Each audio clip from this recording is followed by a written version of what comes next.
Before I say anything, I request all the other members and participants to make sure that they keep their mic muted so that there will be no difficulty or disturbance in listening to the speaker, as it is an online session or an online platform, I would say.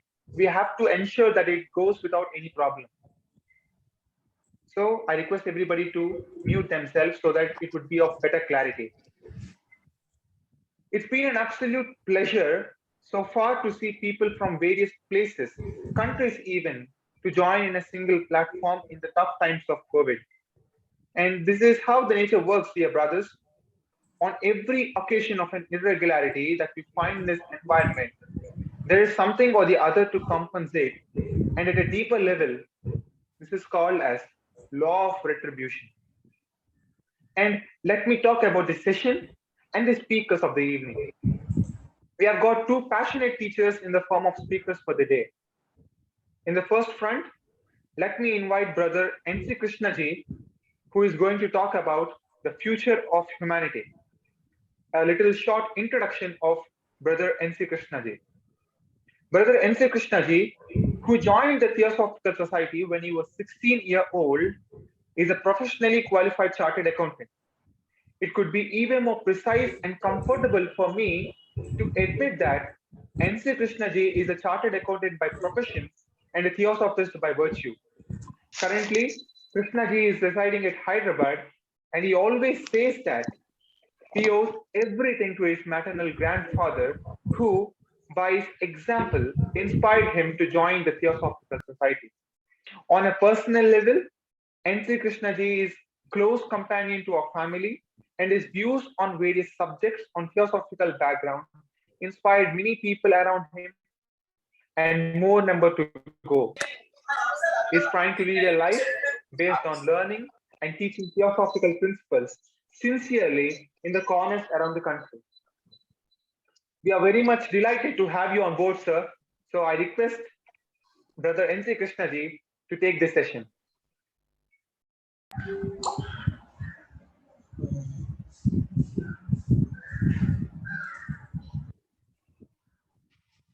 लगा दे कभी नहीं मेरे से बात दिखता भी नहीं है मुझे आवाज भी जा hello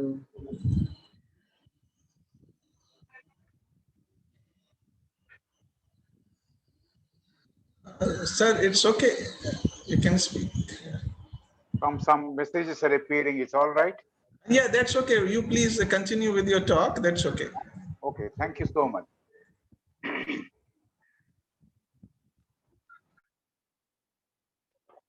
It's a very hot day here. Maybe same is the case with Chennai. Dear brothers, we will discuss the future of humanity. That's the subject assigned.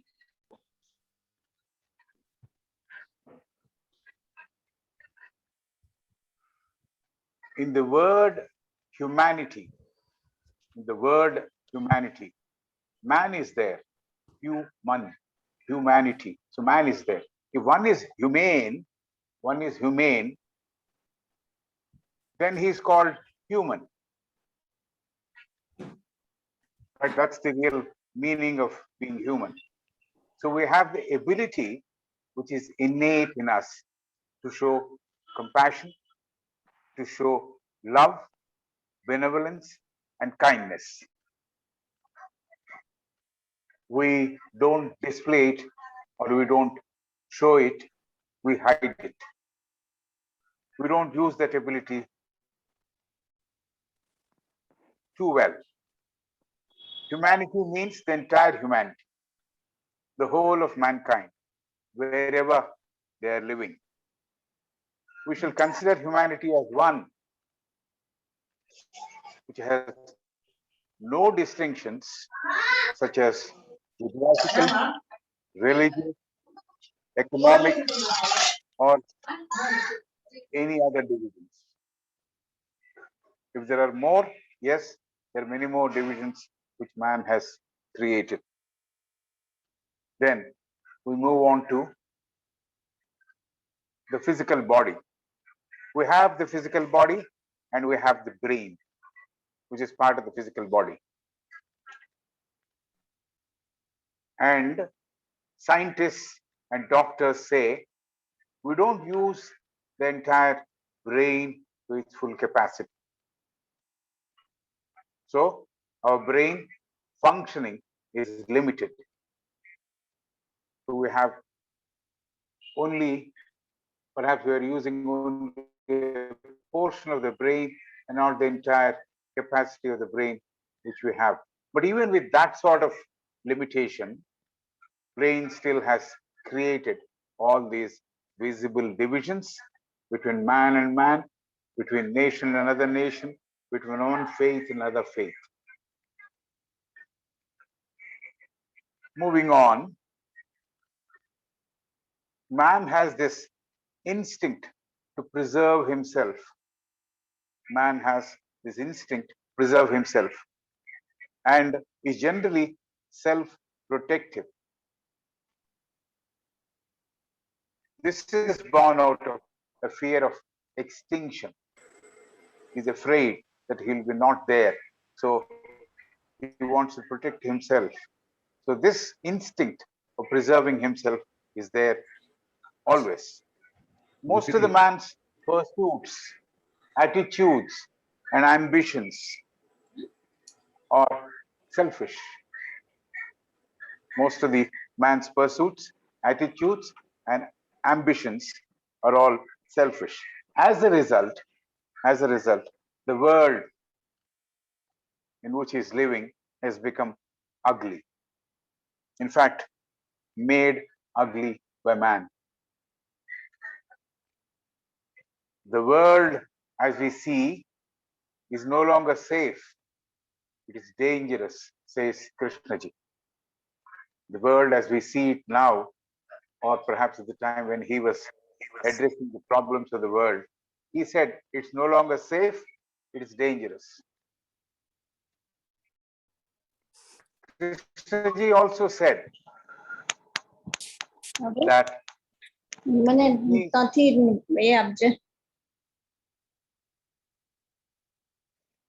Krishnaji also said that it is man who can perhaps save or bring about a change in this world and move it from dangerous to safe zone. Krishnaji was with us till 17 February 1986. After 35 years of his passing away, the world we know has changed quite a bit. Maybe the world has become more complex now. Krishnaji was always interested in man and had a deep concern for man and his future. And he talked about the fundamental problems of humanity.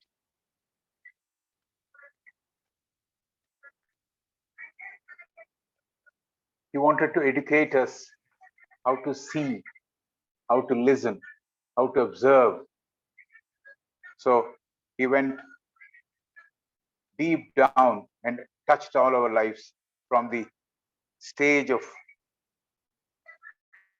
seeing to learning, understanding, and living. He actually wanted to help to end his lifetime. He advocated for bringing about a radical, revolutionary change. He advocated for bringing about a radical, revolutionary change. This change, he used to say, has to happen in the human being all at once, and that too effortlessly. So this is what he used to say. As we see today, the world has slipped into more precarious condition. Humanity is facing more and more problems. The haves are having more and more. The have-nots have increased in number, but they're treated like dust. No one cares for them. One of the richest Indian, his net worth today is 7,000 870 crores in US dollars. The figure keeps changing based on the stock market fluctuations. Last week it was 8,320. He has lost a bit. So this is how he is. But still, a stupendous figure. There are men all over the world still struggling to get food, clothing, and shelter. Man has become self-centered. If he gets what he wants, he's happy. He's not really concerned about the neighbor or the person who is suffering. So this is the meaning of being self-centered. So the nations of the world have also become largely self-centered. Man made it so. It is all the making of man. Besides the above, the distinctions which man brings about using so many factors is going on increasing. It's further dividing man into different stratas. No one knows why there should be so many divisions, so many boundaries, so many distinctions. What Krishnaji talked about then still has relevance even today. What is the future of humanity? This is a vital and fundamental question which affects all of us. What is the future of humanity? This is a vital and fundamental question which affects all of us today. Man has been responsible for all the mess he has created. Man has been responsible for all the mess he has created. The answer to remove this mess, or the ability to remove this mess, the answer also is with man. Does he want to see that solution which is there within him? Does he want to bring it out of him and see whether he can change the condition of man and the future of man? This is to be seen. On one side, there is poverty, unemployment, underemployment, and this is even present in economically advanced countries like USA. Yet the amount of money we spend on defense, on armory is phenomenal. This is what Krishnaji was talking about to small children. The amount of money we spend on armory and defense is phenomenal. We talk of technological and scientific progress.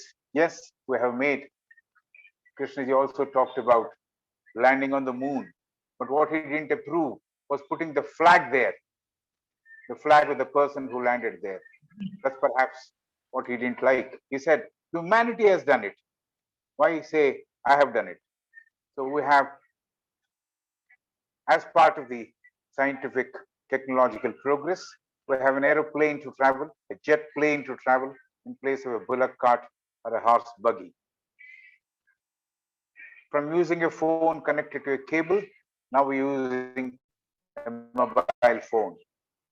So the gadgets and the contraptions which have been invented by man or promising better life have increased in number, leaps and bounds. There is, of course, the flip side to it. To all these inventions, the radiations and all the rest of it. That may occur, or it's a possibility in the future. So we are happy using the gadgets right now. Advanced research has been done, scientific research has been done in the field of making arms, missiles, bombs, and drones, and unmanned bombers. See, they don't want a bomber to die, so they have invented unmanned bombers. So these are all immense ways in which, possibilities in which the humanity can be destroyed in a big way. So the possibilities, the immense possibilities of mass destruction are there. We have wars all over the place, all over the globe. A small country like North Korea is threatening United States of America with dire consequences. Terrorism has increased. Killing in the name of religious fanatism has increased. It has gone unstopped, unchecked. Intolerance rules the world. By offices, it's happening. We see it in the papers. Thus, killing innocents is taking place. Violence is occupying the hearts of many people. The newspapers, the televisions give the news every day. Why? Every hour too.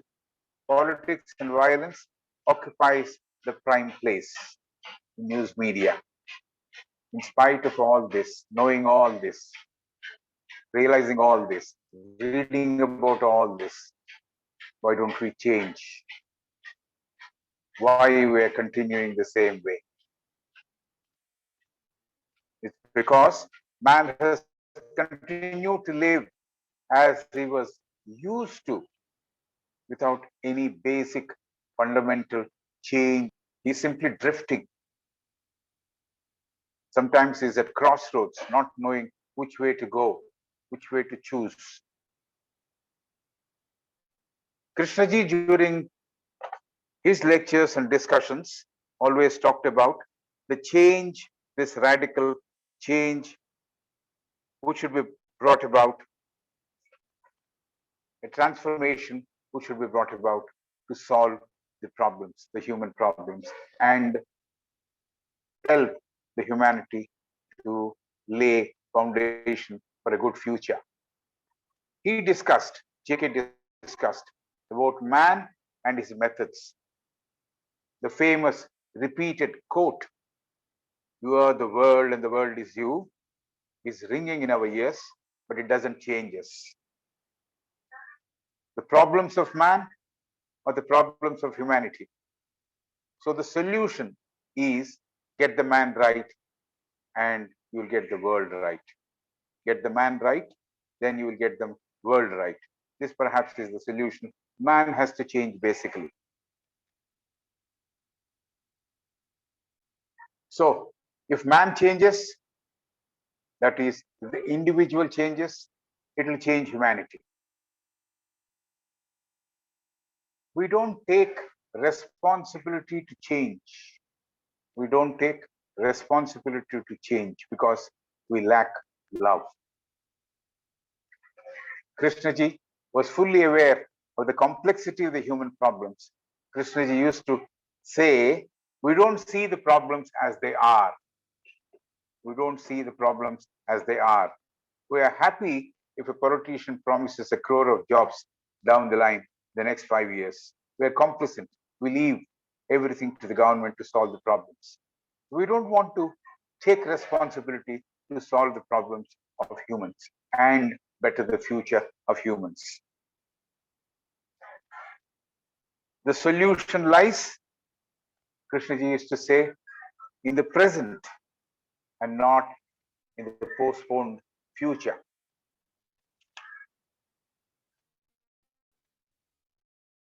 Man has to take responsibility to change the future. This is something which he has to do, but he has been not taking the responsibility.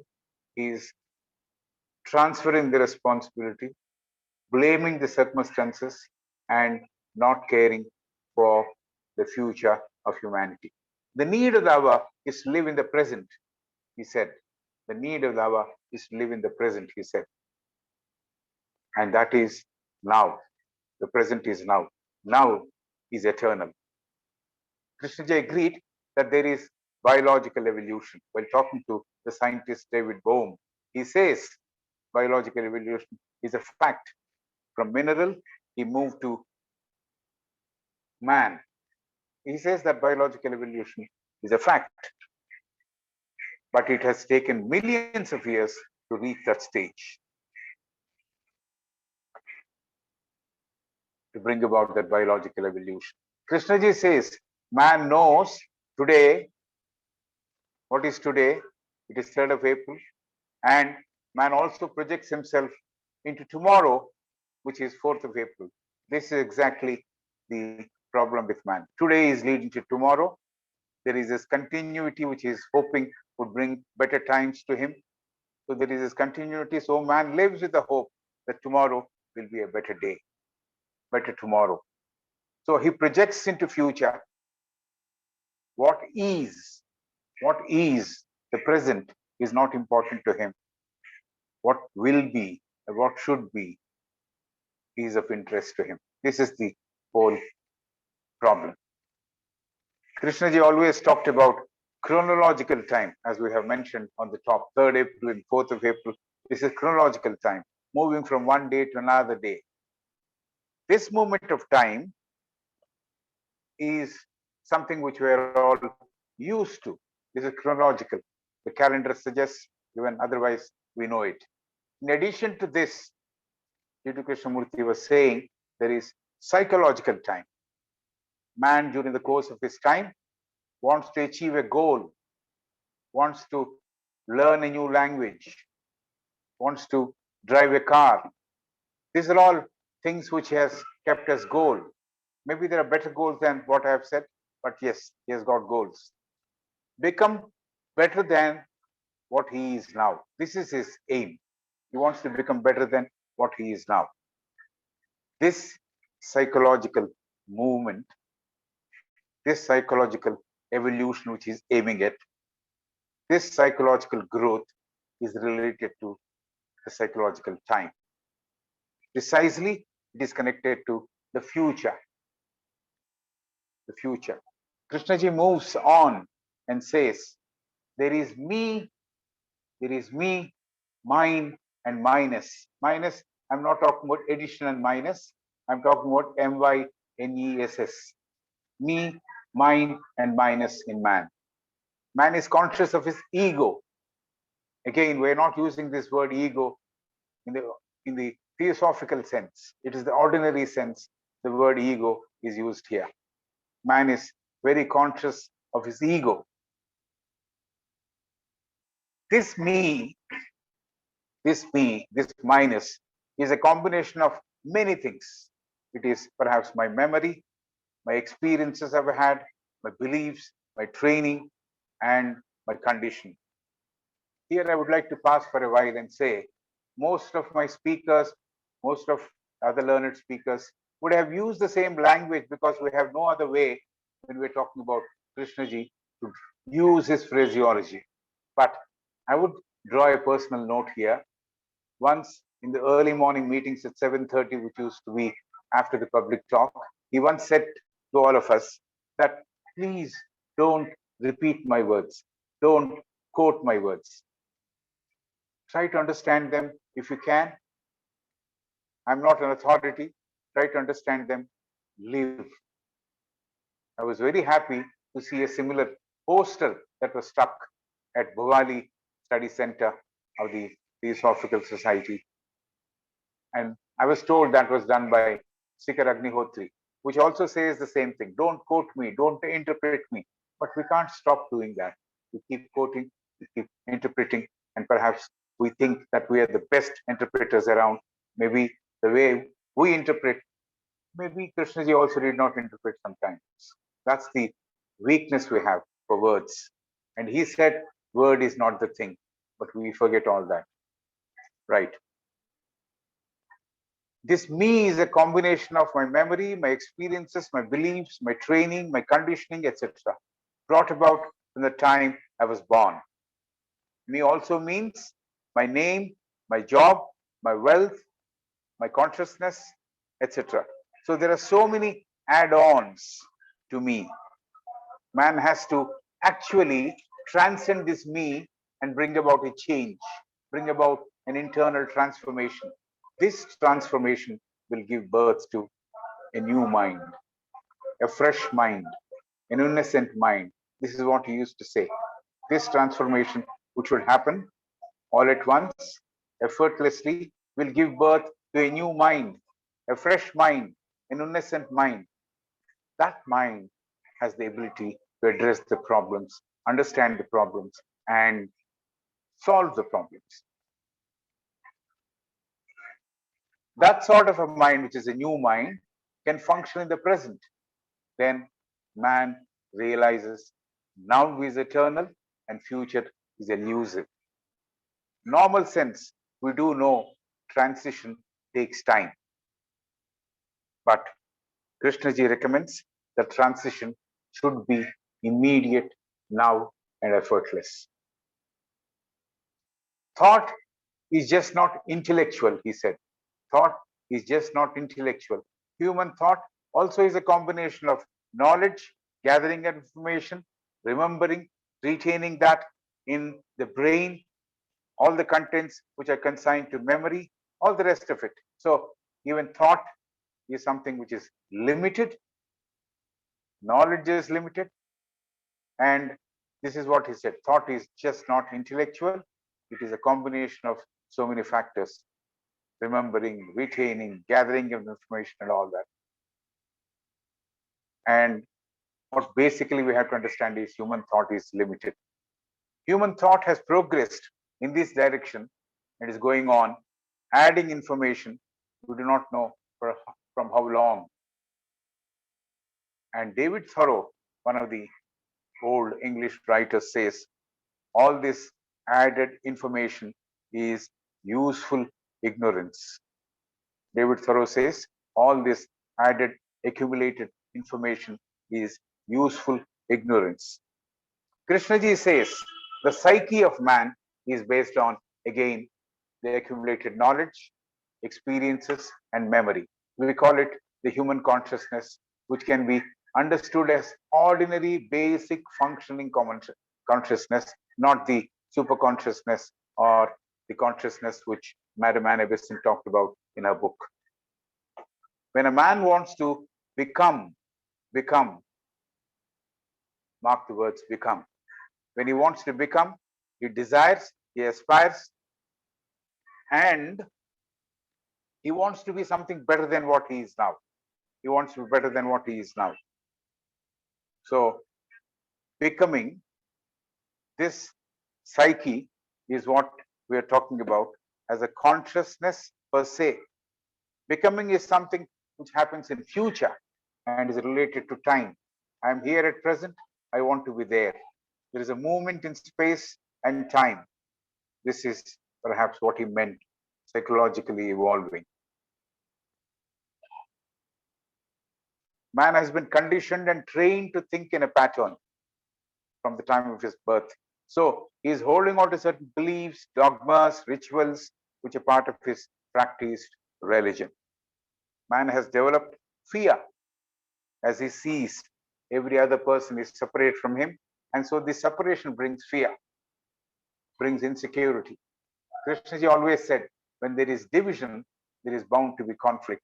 And where there is conflict, there is lack of love. Man has experienced pain, pleasure, and sorrow. All these are products of time and part of our memory. This is what Krishnaji said. So, this consciousness which is based on memory, does it help? Does it solve our problems? Does it pave a new future for humanity? Is a question which we're asking. To perceive truth, man has to drop all this baggage which has accumulated very carefully over a period of time. Without dropping, we'll not be able to see the truth. So when we drop this weight of the past, then the repetitions of experiences is not there because we have dropped it. That will stop. And as said earlier, a new mind, a new consciousness will be our assets. Can that fresh mind be allowed to assume its due place in man? This is the question. The limited knowledge and thought which are at our disposal, we are not able to find workable solutions to our problems. So, some people say, I have found a solution, but then that solution is not a permanent solution. It's a solution which is temporary. We are trying to address the infinite with a finite knowledge. So that's the problem we have. So there is bound to be disorder. There is bound to be confusion. So infinite cannot be known by finite. Separateness brings fear, hatred, jealousy, he said.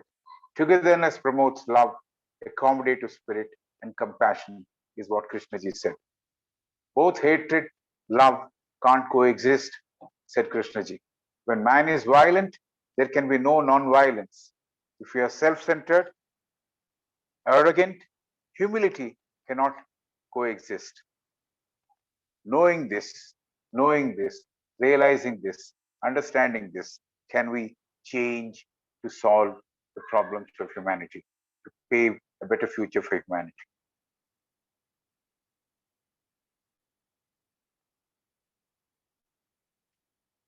Krishnaji was asked why humanity doesn't change. He said, man is comfortable having 2 square meals, doing what he is doing. He doesn't want to change. My changing, will it change the world? My changing, will it change the world? Is another doubt he has. So this is why he is not changing. He is not taking the responsibility to change. JK asked another question. Can there be a life without conflict, without competition? Instead, can there be a life with cooperation?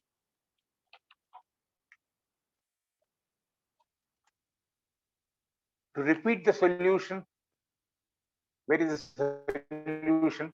If my thought transcends that need, it is possible to change. It is possible to find a solution and lay a better future for humanity. Our actions need immediacy. Change is now or never. When the change happens, the observer becomes the observed. This is again another famous quote which we all use. To find solutions, man has to function, as he said, in the present and not look at the future. Can humanity live without greed? He asked. Can humanity live without greed? That solves many problems. Humanity has then, if greed is gone, if there is peace on earth, humanity has a meaningful future. JK says, when one transcends the thought, when one transcends the thought, one gets over this thought, we get to understand that there is a higher principle. One need not name it, call it sacred or holy. This is the problem we have. We want to name it. He says, don't call it sacred, don't call it holy. There is a principle. That principle of the highest has the great intelligence. And that intelligence has love, compassion, and is vast. As long as we are divided, conditioned by our past, we cannot perceive that great principle, can't touch the great intelligence. If the inflated me or the image which I have ends, suffering ends, then humanity is free from misery and suffering. The patterns which have weaved over a period of years, they have to stop, they have to collapse, they have to disappear. But we are holding on to those patterns. When the ego is dissolved completely, there is no me, there is the possibility of change, the possibility of better future. If one individual is suffering, the whole humanity is suffering. This is what he says. If one individual is suffering, the whole humanity is suffering. When one gets enlightenment, the whole humanity benefits. So this is what Krishnaji said.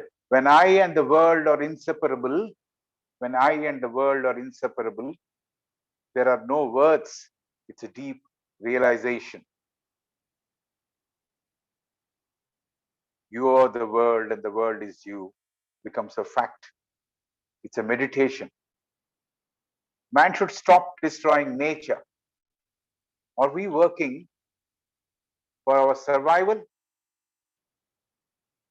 our image building, our position, our ugly self-projection? Is that what we're interested in? Or are we really concerned with the growth and the future of humanity. If we are concerned with the growth and future of humanity, we will change. And the change has to be immediate all at once. It is a radical, revolutionary transformation.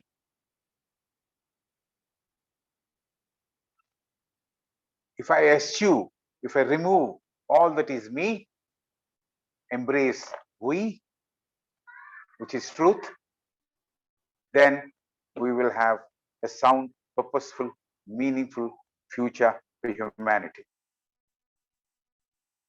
It is in man's hands, after all. So, shall I change? Thank you all.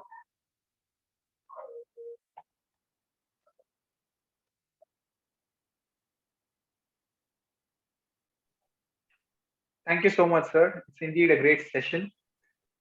Now, let me introduce M. Lakshmi Garu, our next speaker, whom I personally really admire.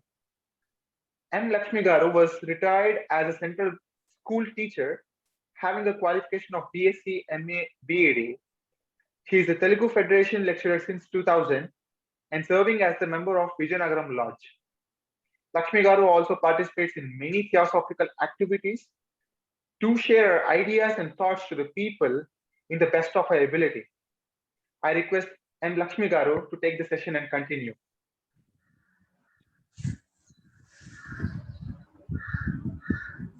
Sister Lakshmi, can you switch on your audio and video, please? Is she there? Yeah, she is here. Okay.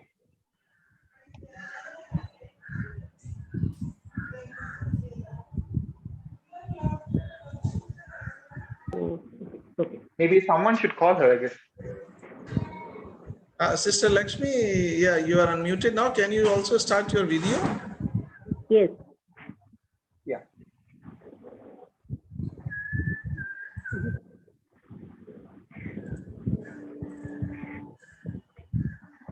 Dear brothers and sisters, namaste to everybody.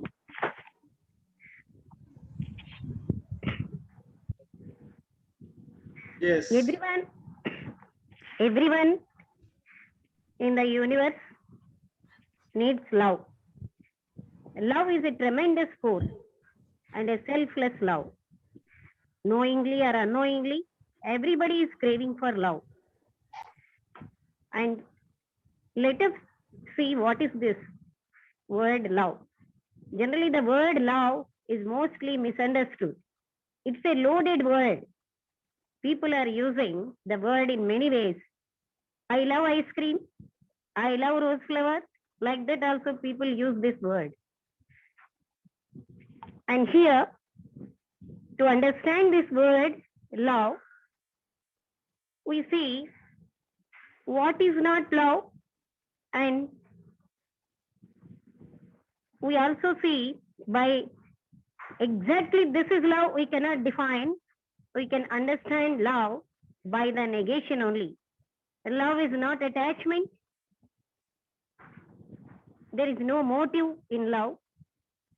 If there is possession, we say it is not love. There is no competition. Love is very simple, and jealousy is not love. And all these qualities, to suppress others, to dominate, all these are not love. And we see at the feet of the Master, Jiddu Krishnamurti said that 4 qualifications are required who want to tread the path of liberation. And in the 4 qualities, discrimination, desirelessness, good conduct, and love. Love is the supreme, because if that one quality is there and the other 3 qualities are not there, we can acquire the other 3 qualities. And if the other 3 qualities are there, that is desirelessness, discrimination, and good conduct, and love is not there, it's no use. Such is the importance of love. We all in our daily life, we see the importance of selfless love. And generally, we crave and we try to get love, to have love, and to give love. But let us see the love between a boy and a girl. When a boy says, I love the girl, I love you, what he's loving, let us see. If the girl fulfills his desires, his whims and fancies, his comfort, his ambitions, his expectations, then the boy loves the girl. That means the boy is loving himself. He is loving his own desires, his own ambitions, his own whims and fancies, but not the girl. He feels that he is loving the girl when he is loving himself. The same vice versa with the girl. The girl is loving the boy when the boy fulfills her wishes, ambitions, desires, and all other things. So here we see the girl or the boy, they are loving themselves, thinking that they are loving others. In that way, let us see the love between a wife and husband. If the husband fulfills the desires of the wife, gives comfort, name and fame, security, psychological security, then the wife loves the husband. If the husband doesn't give value to her opinion, doesn't fulfill her wishes and her comfort, if he doesn't provide her any type of comfort, then the wife is not loving the husband, vice versa. So we are using the word love for all these things. When the wife is not fulfilling the desires of the husband and whims and fancies and etc., then the husband is not loving the wife. So we understand clearly the wife is loving herself and the husband is loving himself, feeling or saying that I love my wife or husband. So this is the love between a mother and a son or a daughter. So this we feel love. If the son is not fulfilling his desires and even his whims and fancies, the father is not loving the son. So we understand that we are loving ourselves, and we see this expectation. If the father is psychologically depending on the boy, he says that I am loving my boy, my son. So this psychological dependence is not love. This attachment is not love. If we examine like this, do we know how to love? We have a doubt. So this possession or jealousy, these are all not love. And love is our basic, essential nature. We are filled with love. Our in-depth nature is filled with love, and we seek love outward. We go here and there in search of love when we are the ocean of love. It is a very funny thing that inside ourselves, love is there. But what is that preventing to experience the love which is inside? The one thing is self-image. Everybody has an image. For example, a person feels that he has a lot of generosity, but in his actuality is not generous. A person feels he is very kind, but in his actuality is not kind. And these all images, like that, we have an image of ourselves and we have image of others. The image is loving the image, and man is trying to build up the image the entire life from the childhood till the death. Image making is very important to the human being. The image is loving the image and there is no love. So all these things, if we understand keenly, we understand what is this love. Do we know how to love? There is a question arising inside us. Is it love? In the name of love, in the name, we are doing so many things. That is, we defend, we aspire security in the name of love. So this is mostly misunderstood word. Love is not sex. The other thing which is preventing to know our own self, that is our own love, is self-deceit. Sometimes we understand that I am not, I feel that I am generous, but I don't have generosity. At that time, we do what we do, our mind deceives. No, you are very generous. You have all the good qualities in the world. Like that, it deceives us.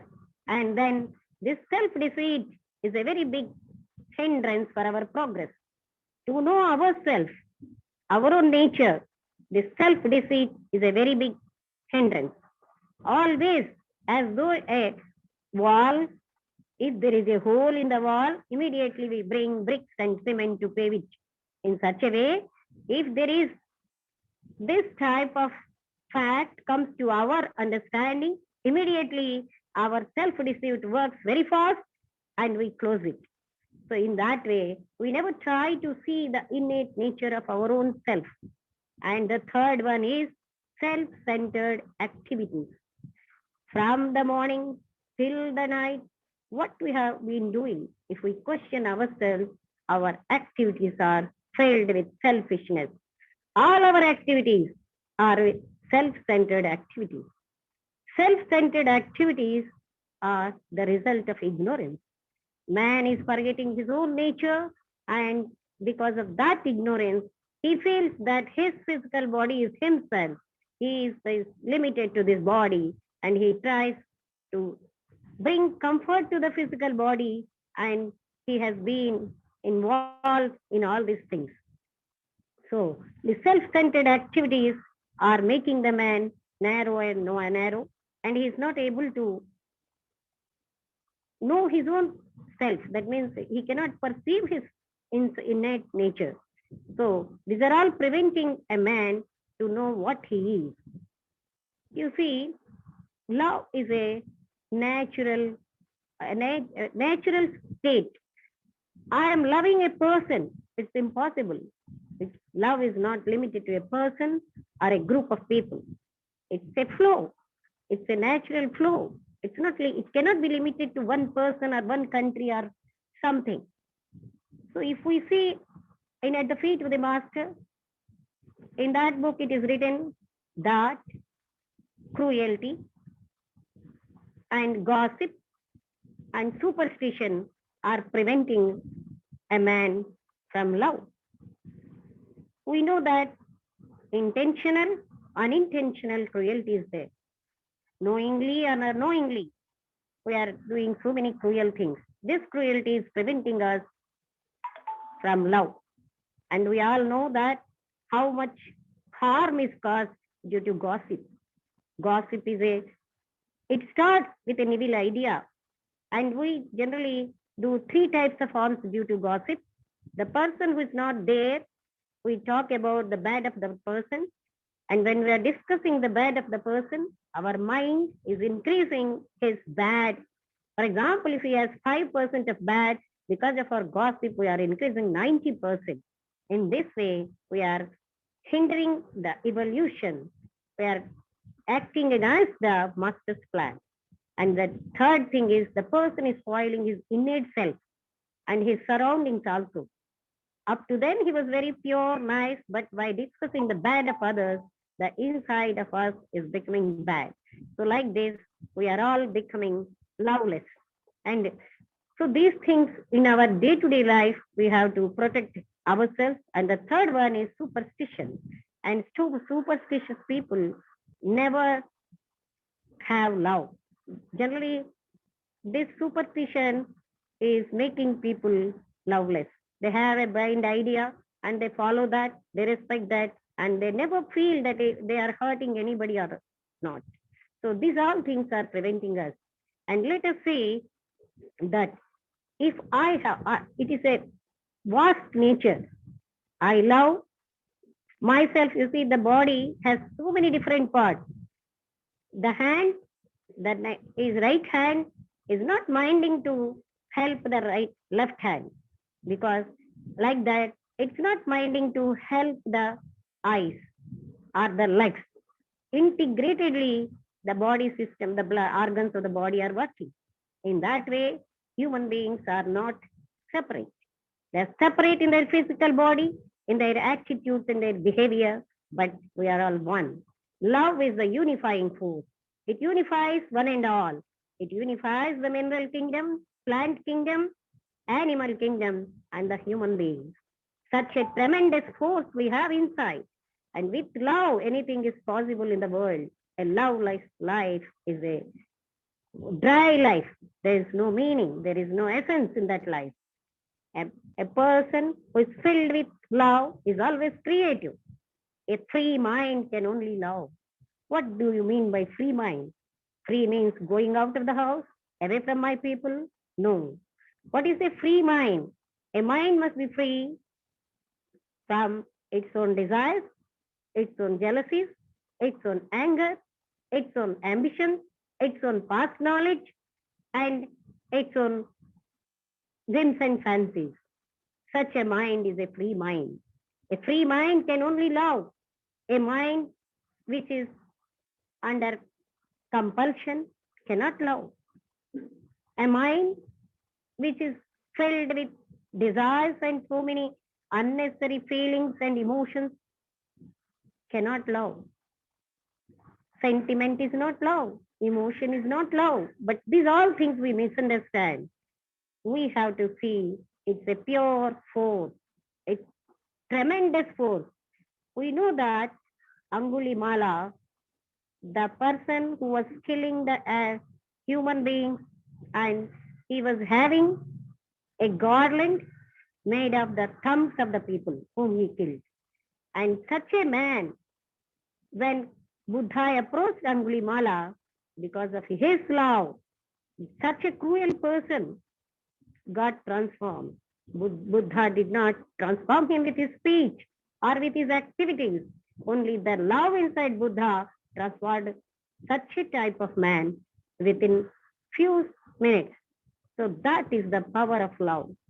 Love is unconditional. We need not say, if you are this, I love. We have to accept as they are. Generally, this is the thing we always see. So love has such a tremendous power. A person who has love, he can do wonders in the world. Love is such a great and tremendous power existing in the universe, combining all, and there's no division. There's no otherness. So a mind with division or a mind which is in pieces cannot love, because the reality is we are all one. One unifying force is working in everyone. When person realizes that point, that separateness, that I am different from others, this feeling is coming due to ignorance. So when we understand the oneness, that is, there is only one supreme force working in all of us, and that is love. It is when there is love, it fulfills everything. A person filled with love, he is always satisfied. Love cannot exist itself.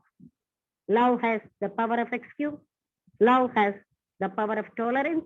All this together love. So wherever love, there is compassion.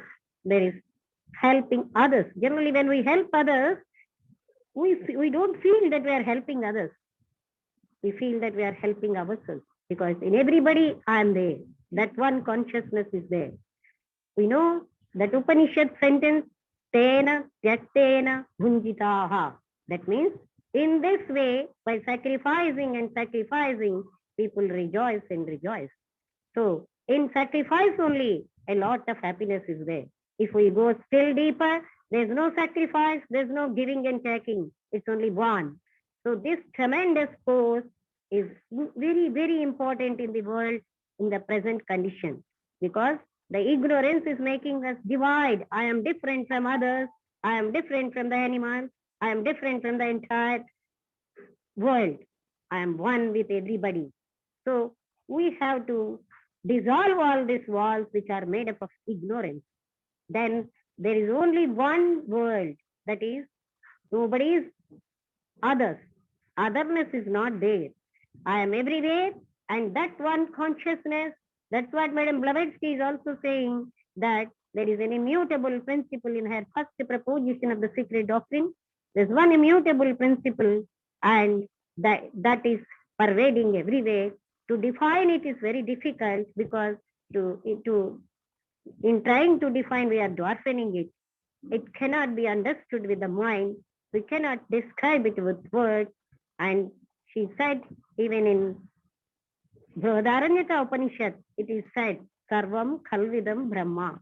That means everywhere that one principle is there. And that is what, if we understand, then this ignorance, we have to dissolve the walls of ignorance. How? Then by observing ourselves. How to observe? We must have an innocent, pure mind, and we have to see inside, not outside. Always we have to see. We can say that awareness, to see ourselves with total attention, with total energy, not with thought. The thought must not function there, and thought is a useless instrument. We have to understand the limitations of thought. That is why we have to see that without any judgment, without saying this is good, this is bad, we have to observe ourselves. We can say that as choiceless awareness. With that awareness and with that humility and with that purity, if we observe ourselves, we see that I'm not separate. I'm one with all. And the ignorant feeling that I am my body, it should dissolve. Somebody asked an Ibsen, I know that I am not the body, but why I feel this? Then she replied that because this feeling has been existing inside for a long time. So how to get rid of it? That means we have to use tremendous energy or will to dissolve that. That is why then this otherness, that is dividing mind, this is the mind which is making us feel aloof. But I am not away, I am not aloof. I am with all. Body may be separate, and body is my horse in my hand. It's an instrument to do the work. We say that Sarira Madhyam Khalu Dharma Sadhanam. That means body is the instrument to do the righteous work. So such a body, I must not identify with the body. I have to see this body as a horse in my hand, and we have to give it food and proper rest. We have to make it work. And then that tremendous energy always works through everyone. And such an energy fulfills everybody. And everybody will become a center of radiating love and comfort and happiness. And that is the nature of love. When a person is filled with love, he has nothing to attain. He has nothing to enjoy, because in love there is joy. Love itself is the nature of love is joy and fulfillment. A person who is filled with love is filled with knowledge. In Bhagavad Gita it is said, that is, nahi jnanena shadrusham pavitramiha vijyate. Means there is no equal thing with jnana. So that knowledge, that wisdom makes us leave our ignorance, free from it will help us to free from our ignorance. And such a love is required. Now, in this present day world, that unselfish, when a person has wisdom, his love has no selfishness, because selfishness dissolves. A selfish person is an ignorant person. He feels that he is limited to the body when he is everywhere, all pervading. He is all omnipotent, and he is himself limiting to his body and is limiting his powers. Man basically is that omnipotent principle, that is love. So this is a radiating and dynamic principle inside us, but we always forget our own nature, and we are all, a pity is that we are all living in asat. Asat means that is untruth. What is that untruth? that I am not my body, but I am thinking that my body is me. And I feel this universe is real, though the universe is not real. And I always aspire the things which I find near me, around me. And in that way, I waste my life. And I feel the permanent happiness. I seek the permanent happiness in impermanent things. That is why man is filled with misery. Because the happiness, where there is no happiness, we seek and we are tired, but we never leave that effort. So that wisdom frees the man, and wisdom makes the man know his own self, that he is everywhere. That is why love is leading us for self-realization and self-fulfillment. Self-knowledge, a person with self-knowledge is always contented, happy, and radiates love and compassion. So that is the life of Christ. And when we understand, when Christ was crucified, the tremendous, wonderful dialogue that these people don't know what they're doing. Please excuse them, O Lord, he prayed. Such a mind is required for all of us. So that is what in Sanskrit, Sahanam Sarva Bhutanam Apratikara Purvakam means. Apratikaram means without having any revenge. A person must have tolerance. Such a tolerance, such a type of in-depth learning will make the person feel and experience his own nature, that is love and compassion. We need not seek outside anywhere. We are filled with love. We should become the radiating centers of love by knowing our own true nature. We shouldn't be limited to this small, simple physical body. This is only our instrument, because we pray every day, Asatoma Sadgamaya, means from this untruth, lead me to truth. What is that untruth? We are making ourselves limited.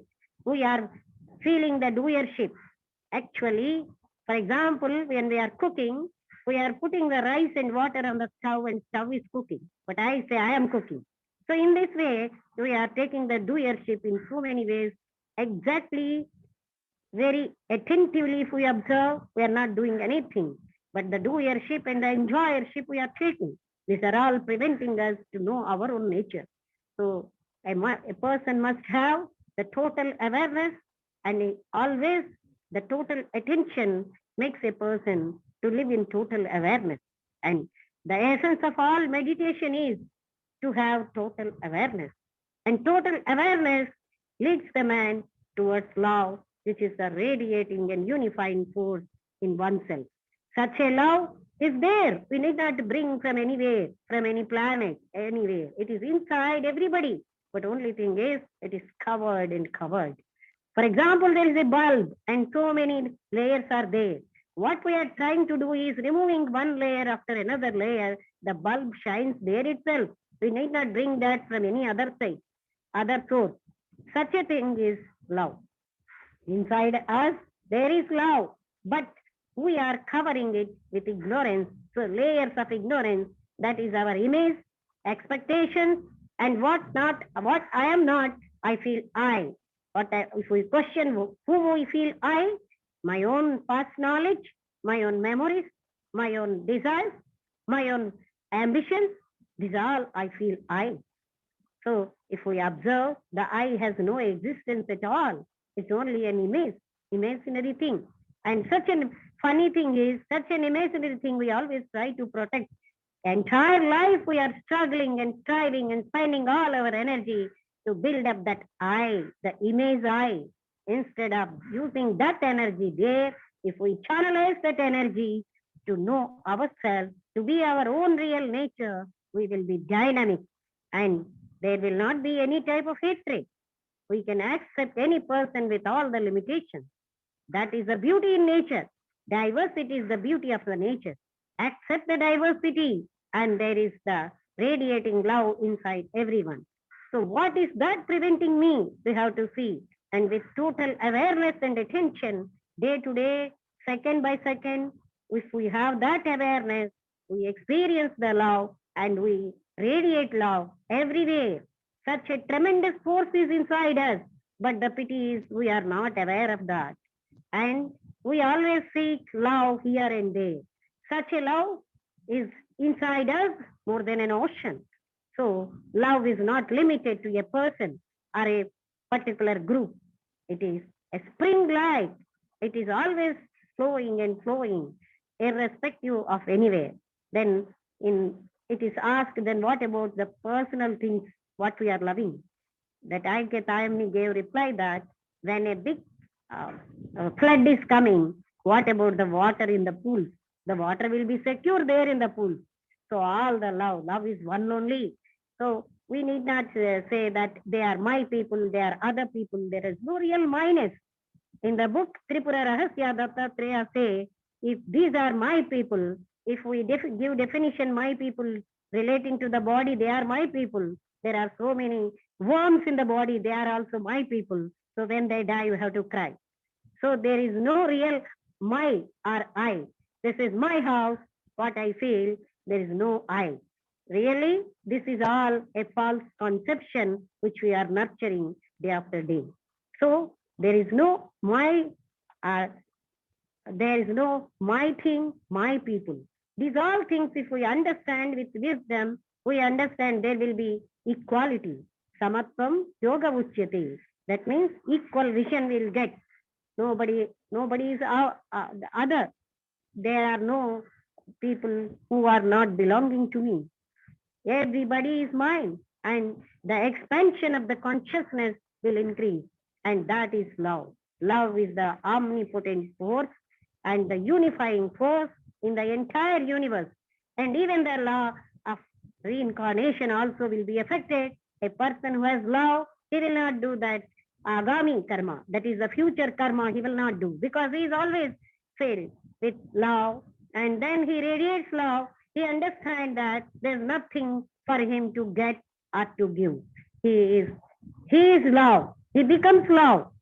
So these all things we have to understand, that such a tremendous energy we have inside, and we always feel that loveless. Nobody is there to love me. When I am filled with love, when I am love, who should give me that love?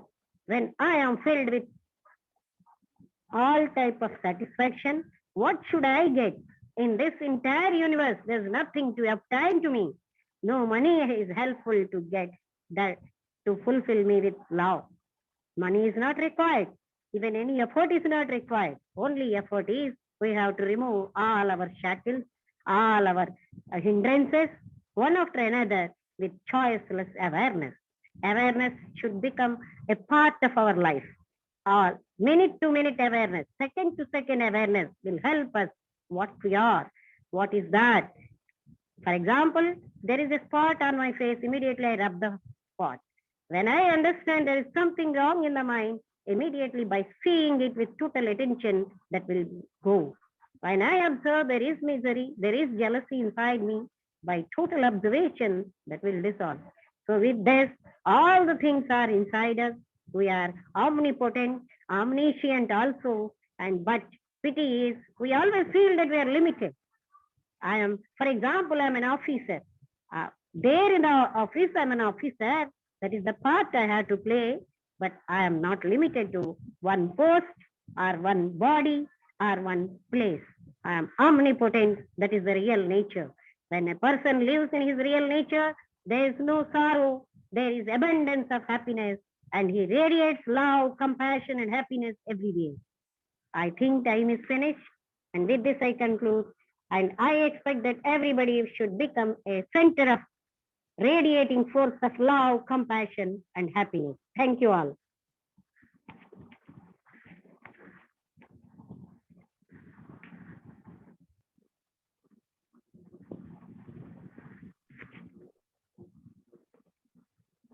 It was a wonderful session, and let me conclude the session by summarizing the two lectures in 2 to 3 minutes.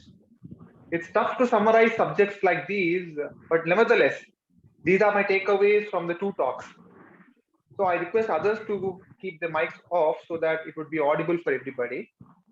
So coming to the first one, future of humanity. It's really an interesting approach that N.C. Krishnaji dealt with the topic of by connecting Jiddu Krishnamurti. There are many takeaways from the talk. For me, it was when Krishnaji said, man has been responsible for all the mess he created. And the solution also lies there itself. That is the beauty of man. The problem is within the man, and the solution is also within the man. And I also love the way Krishnaji talked about psychological time. And as he rightly said, the solution for a better humanity is to get the man right and to make the world right, instead of making the world right and then be the man right. No, it's always the man first and the world next. And JK has said so many things which you mentioned, which Sir has mentioned. And the word is not the thing, but to make it impactful, to make that statement, word is not the thing, it is much more. It's not the word, but it's something else. To make that statement impactful as a radical change, whole humanity must really inquire. Wonderful approach, sir. Thank you so much for that. And coming to the second talk about love by Miss Lakshmi Garu. People are really misusing the word love. In the first statement she said, that is absolutely true. The way she interpreted the boy's love relating to the fact that boy is loving himself in the name of loving the girl is quite different. And I also agree with the psychological expectation and attachment that we put over in the name of love. Image making is the key of humanity in a deeper bad level. That is, we always struggle to keep our image in front of others. And this image survival is really hurting this man. And to the extent, I would say, man is in the deeper level of sorrow because of the fact that he is into the process of image making, as Madam rightly said. In the words of Krishnamurti, love is the greatest form of excellency, and that is really unparalleled. A thoughtful and a great session by both the speakers, and indeed, I hope everyone thoroughly gained some light to inquiry. And also, I request all the others to get ready for the next session tomorrow, because that's going to be a beautiful session. And all the participants, all the members are really, really welcoming, and it's very good to be here. Thank you so much. With this, let me hand over the session to Shikharji, who shall conclude the session.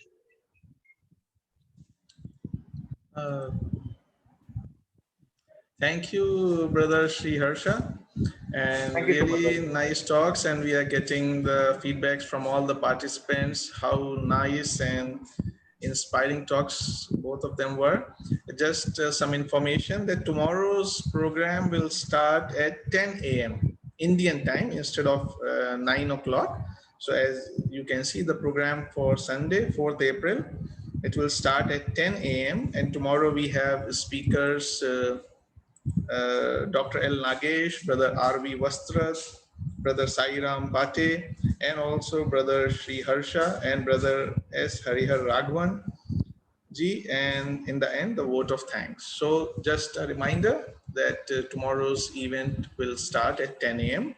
Indian time, which is 4:30 a.m. GMT. 4:30 a.m. GMT and 10 a.m. Indian time. And with this, with all our love, heartful greetings and good wishes and thanks to everyone who took time and attended this session. See you tomorrow.